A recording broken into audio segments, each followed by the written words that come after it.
Bonjour Monique, Bonjour. qu'est-ce que tu nous proposes aujourd'hui pour que ces bébés puissent bouger librement, même à l'intérieur dans un appartement? Alors, je vais vous faire une petite proposition d'atelier à faire chez soi, parce qu'effectivement, bouger librement, pour moi, c'est tellement important pour les jeunes enfants, pour leur construction. Donc, je trouve important de participer à diffuser ces messages.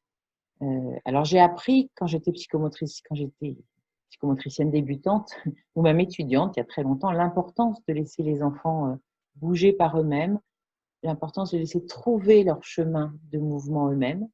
Et puis j'ai expérimenté comme maman aussi, j'ai 3 jeunes enfants devenus adultes, mais j'ai expérimenté avec eux cette importance et cette possibilité de les laisser évoluer, bouger librement, même à domicile, leur permettre de découvrir, leurs propres capacités, ne pas leur faire, mais vraiment les mettre en situation de faire et de trouver, leur permettre d'attraper, de trouver comment changer de position, de trouver comment se déplacer, de trouver comment grimper.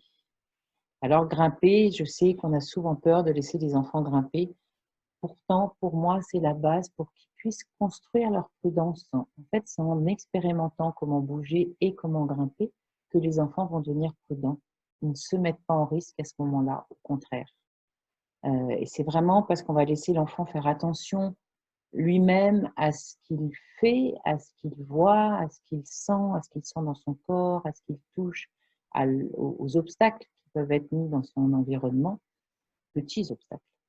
C'est parce qu'il va réfléchir, c'est parce qu'il va réfléchir sur comment s'organiser, par exemple pour enjamber, qu'il va construire sa prudence. Et donc, c'est pour ça que c'est vraiment très important pour moi. Être prudent, c'est regarder ce qu'on peut faire, mais c'est aussi regarder ce qu'on ne peut pas faire. Et c'est vraiment ce que les enfants vont quand ils sont, j'allais dire, confrontés à voilà, un petit obstacle. Donc laissons-les explorer et ce que j'ai envie de vous proposer, on va vous proposer 2 petites vidéos. Une petite où on va voir un enfant juste expérimenter comment rentrer ou sortir, enfin faire ce qu'elle veut d'ailleurs avec, une valise ouverte. Je pense que tout le monde peut avoir une valise ouverte chez soi. Voilà. Et la deuxième vidéo, c'est des bassines, juste des bassines, des contenants de toute forme. Et là encore, j'imagine que tout parent peut trouver ça chez soi. Vous pouvez inventer. L'idée, c'est de proposer à l'enfant comment il va trouver. Et là, c'est vous qui allez regarder. C'est vous qui allez regarder. Et j'espère prendre plaisir à regarder ce que vos bébés vont faire sans les guider, sans les diriger, mais juste partager ces moments d'exploration. Voilà, à bientôt. Merci Monique.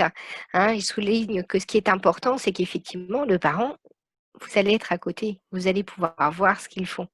Vous allez avoir peut-être beaucoup d'émotions, mais vous êtes là, présent et le plus tranquille possible.